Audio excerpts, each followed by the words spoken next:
কলকাতার new market, যা আগে স্যার স্টুয়ার্ট হগ মার্কেট নামে পরিচিত ছিল, 1874 সালে এটি প্রতিষ্ঠিত হয়েছিল। এটি ব্রিটিশ আমলে নির্মিত হয়েছিল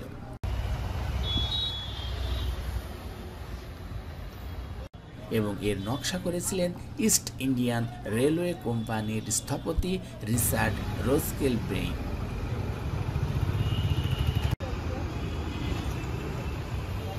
এই বাজারটি মূলত ব্রিটিশ বাসিন্দাদের জন্য তৈরি করা হয়েছে, যাতে তারা স্থানীয় বাজারে ভিড় এড়িয়ে কেনাকাটা করতে পারে।